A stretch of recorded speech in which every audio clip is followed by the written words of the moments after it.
में चर्चा करते हैं। साथियों, आज हम एक चर्चा कर रहे हैं एक ऐसे चीनी जहाज के बारे में जो कि इस समय श्रीलंका के बिल्कुल नज़दीक पहुंच चुका है, या यूं समझिए कि 11 तारीख तक श्रीलंका के हम्बनटोटा पोर्ट पर पहुंच जाएगा। जहाज पहुंच श्रीलंका के हम्बनटोटा पोर्ट पर रहा है। चिंता हमें क्यों हो रही है? किसी देश में क्या किसी जहाज का पहुंचना किसी प्रकार की चिंता की बात है क्या? सोचकर देखिए कि वो जहाज श्रीलंका के हम्बनटोटा पोर्ट पर बैठकर भी इंडिया में क्या हो रहा है वो सुन सकता है। हमारे दक्षिणवर्ती राज्यों, हमारे दक्षिण के क्षेत्रों में जितनी भी महत्वपूर्ण सामरिक दृष्टि से, चाहे वहाँ परमाणु रिएक्टर्स हैं या इसरो के ऑफिसेज हैं या फिर कोई भी इंपॉर्टेंट पोर्ट है, वहाँ पर चल रहे सभी प्रकार के संवाद वहाँ से बैठकर सुन सकता है।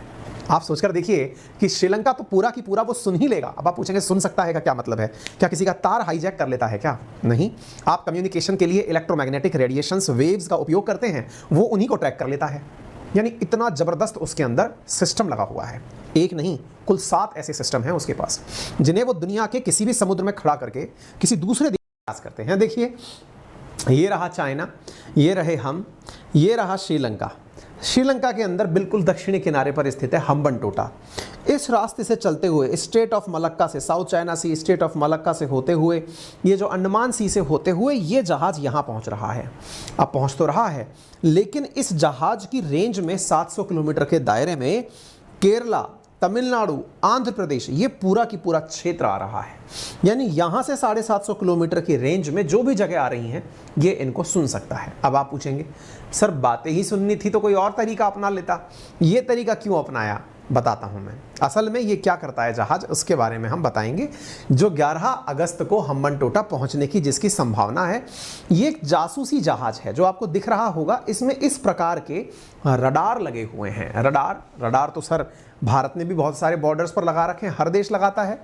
रेडियो वेव्स को पकड़ने के लिए रडार लगाना कोई गुनाह है क्या? लगा रखा है तो क्या है। इसके रडार इतने पावरफुल हैं जो 750 किलोमीटर दूर की तो साउंड वेव्स को पकड़ लेते हैं। ठीक है ना, पावर बहुत ज़्यादा है।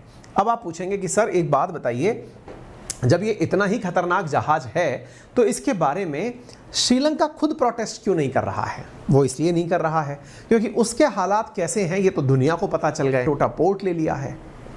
जब भारत ने श्रीलंका के खिलाफ अपनी प्रोटेस्ट दर्ज कराई। अच्छा, मैं एक बात बताऊं आपको, श्रीलंका में जो अभी हाल ही में सत्ता परिवर्तन हुआ, रानिल विक्रमसिंघे आए, उन्होंने इवन भारत की तारीफ करते हुए कहा कि मैं धन्यवाद देता हूं भारत का जो इतना बुरे समय में हमारा साथ दिया। लेकिन भारत को धन्यवाद देने के दूसरे दिन ही भारत ने याद दिला दिया कि भाई साहब, आपने धन्यवाद तो दे दिया, लेकिन अब जो आपके आकर पोर्ट पर खड़ा हो रहा है चाइनीज़ जहाज, उसका क्या करेंगे? उनका कहना था कि ये केवल फ्यूल भराने आ रहा है। ये तो गजब हो गया भाई। ये बिल्कुल वैसी स्थिति हो गई कि जैसे ना आप किसी के घर जाएं जो आपसे कोसों दूर रहता हो। आप पूछेंगे भाई साहब कैसे आना हुआ? भाई साहब पानी पीने आ गए थे। मतलब ये बात थोड़ी डाइजेस्ट नहीं होती है। क्या आपके घर में पानी नहीं था? क्या रास्ते में कहीं पानी नहीं मिला? आप इतने दिन चले आए, आपको लगभग 1 महीना हो गया चलते हुए, भाई साहब कैसे आए? पानी पीने आ गया था। तो ये बात तो बहुत ही बचकानी हो गई। श्रीलंका ने भी ऐसा ही कुछ कहा है, फ्यूल भराने आ रहा है। फ्यूल भराने के लिए श्रीलंका के पास आएगा? जिसके पास खुद के जहाज चलाने के लिए तेल नहीं है, उसके पास आएगा?